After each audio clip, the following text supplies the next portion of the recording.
Hey everybody, Kyle Goth here from GoatFilmReviews.com and the Goat Film Reviews YouTube channel, and it's Rectos Dominos time as we talk about the newest Omen film. This is the sixth film in the Omen franchise, following up the 2006 remake, and it is called The First Omen. It is the first prequel to the original film, so that we are basically looking at it just a little bit of time before that first film, and we're following a young nun-to-be as she slowly begins to discover a villainous plot taking place at the abbey that she's about to take her vows at. I won't go into any more specifics than that because I think this movie takes some big swings when it comes to analyzing how the original Omen fits in with this film and all the elements at play there. On the outset, I have to mention first, this movie was incredibly graphic. I don't know that I remember seeing a movie that is more visually disturbing in a studio picture in a long time. It feels like studio films have kind of avoided that a little bit recently. Like major studios, like 20th Century Studios. It's weird to me that like after Disney bought 20th Century Fox and turned it into 20th Century Studios, how everybody was so concerned about the horror franchises. They were like, we're never going to get another Predator movie. We're never going to get another Omen or Hellraiser or Alien. And like, we've gotten a Hellraiser movie and a Predator prequel, and we're getting another Alien movie this year. You got to give credit to 20th Century Studios because they have been moving down their own path since the acquisition. So, yeah, but I dug this movie. I did. It was incredibly intense. I felt that the film is at its strongest when it is making its own world that exists within the confines of the Omen. I think the production design is incredible. This movie feels, I mean, outside of knowing the actors involved, it feels like it could be that companion piece to the original. I think it's got, solid enough cinematography. I think the editing works pretty nicely. The music, for the most part, the music tends to feel like it's in symbiosis with the original film. At least to an extent, while again carving its own path. There's elements in the main story that do feel very reminiscent of the original film, for better and worse, I think. The story itself, it's nice to examine the world of the Omen outside of Damien in a lot of ways, because, his presence did pervade the first three films, and he's not really in the fourth one, but, like, again, it's still kind of part of his story. And of course the remake. So this film, we have it connected to the original film in a sense, but not so in a way that it feels like it's just like another Omen movie. That's one thing I appreciated about this entire franchise, at least at the beginning, was that the first film was about this young boy. The second film is about a teenager who's coming to terms with the realization that there are people around him who believe him to be the Antichrist, which would be a lot to take in. The third film, he's an adult. Like, each film in this franchise has tried to at least tell the story in a unique and different way outside of the remake, which was pretty much shot for shot. And this one is no exception. We kind of take a step away from the Damien portion of the story to analyze where it began and kind of the ideas behind it. And I think that works really well. Now, there's some major death gags. Like, the original film had some kind of Rube Goldbergian death gags in some way. There's the priest who gets skewered. There's the infamous decapitation scene in the original film. My biggest problem with this movie was when it was trying to homage those specific moments. There's a number of death scenes in The First Omen that I felt kind of just did a riff on the deaths from the original film.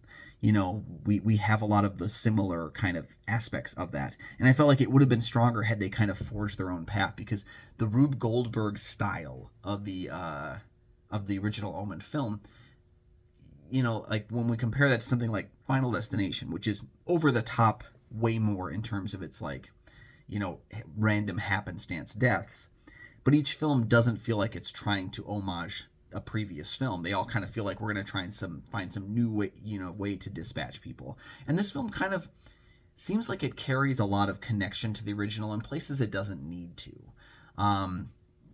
There's also a few things in it, I don't want to dock it too much because I still enjoyed it knowing it, but there's some twists and turns in the film that I felt were kind of telegraphed early on.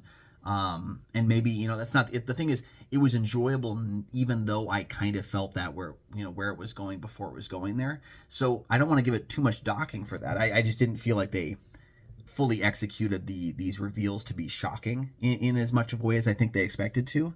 There's a couple too many jump scares at certain points. There are moments where the film builds that tension really nicely, where you are waiting for something to happen, and then something happens that isn't exactly out in that way, and it's not immediately a jump scare.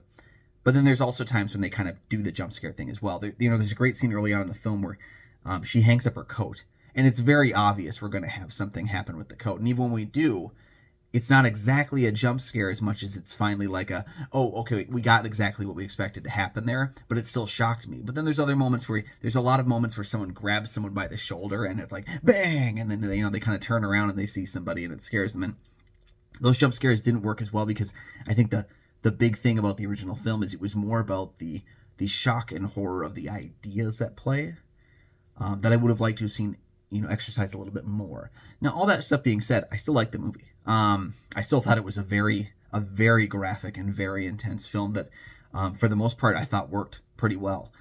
There's some issues with it, but all things considered, I'm incredibly happy. It's a very solid prequel horror film, which we don't get very often. We don't get very good prequel films ever, but like especially in the world of horror, I can't really think of one because most of the time in the horror, it's it's the questions of who's going to make it out, who's going to get where. Nell Tiger Free plays the nun to be. I was really only aware of her.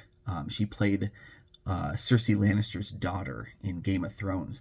It took me a while to register that fact, but she's good in the movie. But she's also surrounded by powerhouses. You get Charles Dance in the film. You get Bill Nighy in the film. I was so happy to see Ralph Ineson get a little bit more to do than he has in previous films. Ralph Ineson is known for his voice. He's known for his singular presence as a character actor, but it was nice to see him to get more to do. I wish he had a little bit more than that, even because he does have to do a lot of the expositional heavy lifting, but I liked him in the movie. She's aided by a lot of really great surrounding performances that I think elevate her performance because she's aided by those. Yeah, it's a solid movie. It's got it's got some issues to it, but I don't think they're overpowering issues, and I see kind of where they leave a spot open where this story and its connection to the original Omen could be expounded upon further, and I would be interested in seeing that. So overall, I liked the first Omen.